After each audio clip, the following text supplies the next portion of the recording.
Hello, everyone, and welcome back to the final episode of Coach's Corner and Bridging Impact podcast of the 2022 year. I am your host, Coach Furtado, and as a reminder, Coach's Corner is where I share the wisdom that I am learning from the week. And with this being the final episode of 2022, one of my favorite ways to spend the last few weeks is to reflect and not only just reflect on the year, but just reflect on the past few years and look at the progress that I have been making. Because as someone who's an ambitious person who sets out, pretty high expectations for myself and goals to set and hit, it can be daunting sometimes to you know, day in, day out and be and wonder, am I really making progress? Right. And reflecting back over the year, really every time without a doubt, I always am like, wow, I made a ton of progress. And, at this time last year when I was, talking into the mic, number one, Bridging Impact hadn't even come out yet. So I'm really proud of what we have done with the podcast. We are at almost 1,000 listens. So I would love if you would share this episode and help us get to 1,000 listens by the end of 2022.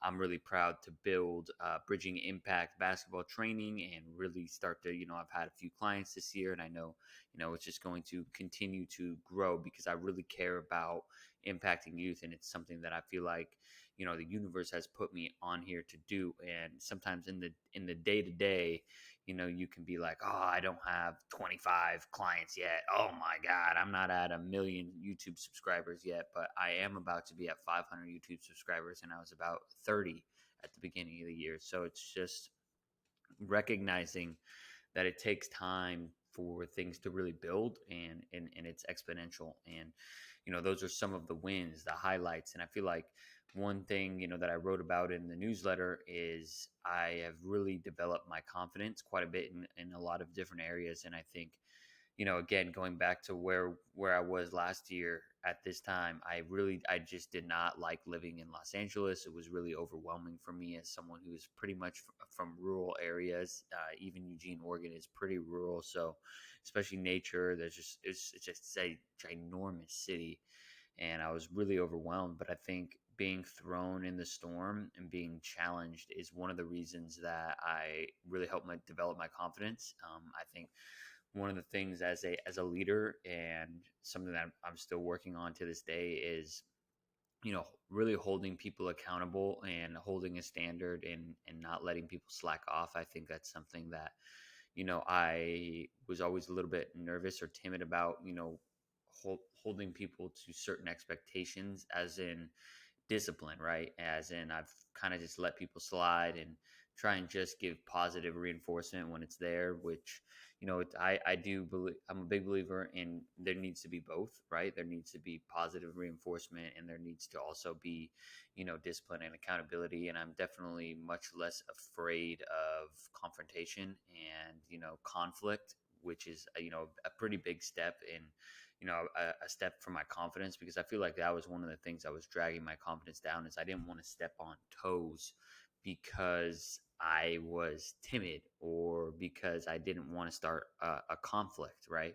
So I was just like, okay, let's let it be. So that's still something I want to continue to work on, but I'm definitely improving a lot on while coaching Venice this season. I'm definitely improving a lot on, and I think because of the way I was raised, and I love my parents, but they didn't, address things in conflict. But one of the things that I'm learning through this experience with Venice basketball, through reflections, like journaling and, going on walks, is I'm just recognizing that I let my players know that I love them and I care about them every day, whether it's saying it to them or it's just building conversations in one-on-one.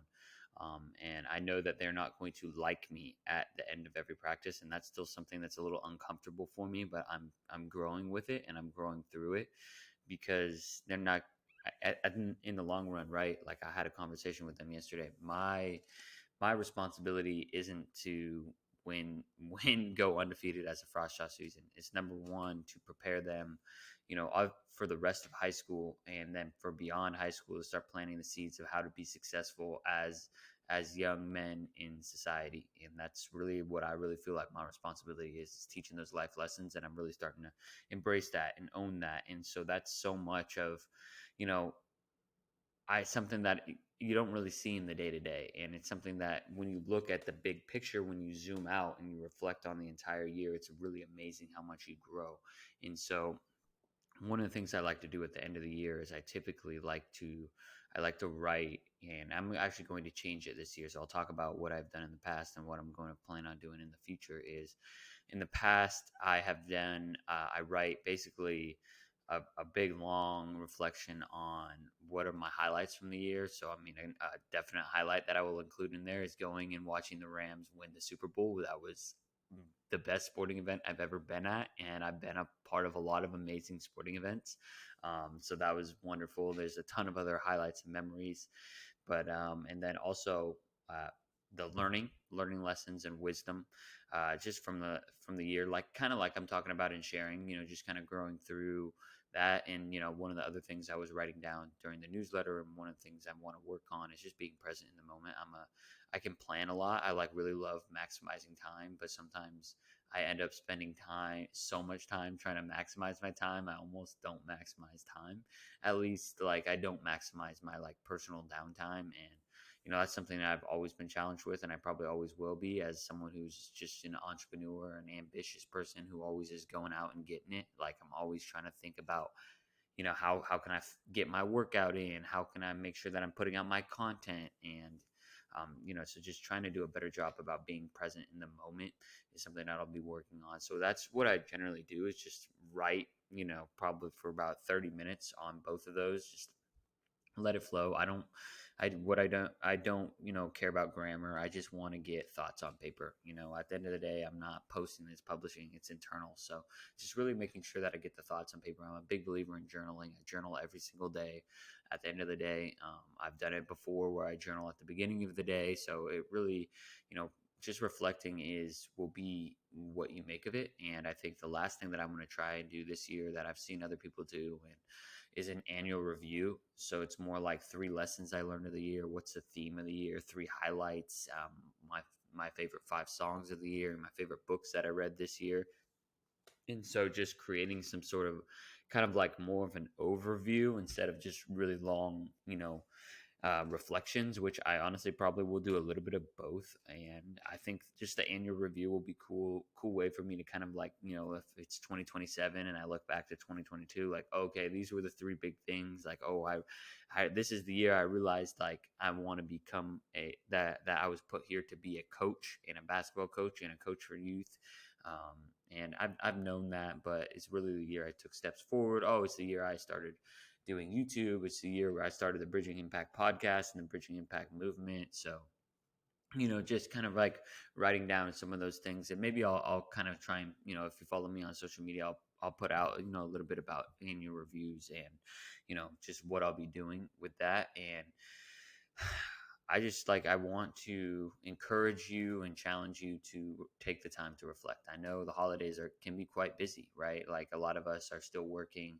Plus, we have to get presents for our our family members. We have to, or we get to, spend extra time with our family, and it sometimes can be a stressful time. And I know it's not always the most fun time for everyone, but I really do, implore people to try and take the time to reflect, whether it's a 15-20 minute walk, or it's you spend 10 to 15 minutes writing. You draw a picture of the year. However you best reflect is what I really encourage of. I'm a big believer in writing. I always come back with more clarity after I write, and I really enjoy, like, just connecting pen to paper is typically what I like to do, especially for my nightly ones. But when I do write my yearly reflections, because they're longer, I tend to type them. But it's still just like dumping all those ideas that are out in your head and that you're always constantly thinking about. So that's what I really would encourage you to do. I will be doing that in the next few weeks. And I really, again, I appreciate everyone for listening. I just make sure you're subscribed and you follow wherever you get your podcast. I'm really looking forward to growing Bridging Impact next year. And if you have any ideas of how we can improve the Bridging Impact audio experience and obviously the visual experience, will definitely be some editing. I'll have to pick up and learn that here in the new year for YouTube. But again, I really appreciate you all. It would mean a lot to me if you'd share this with a friend. I'm really hoping that we can get to 1,000 listens, and you are a part of the Bridging Impact community if you listen to this.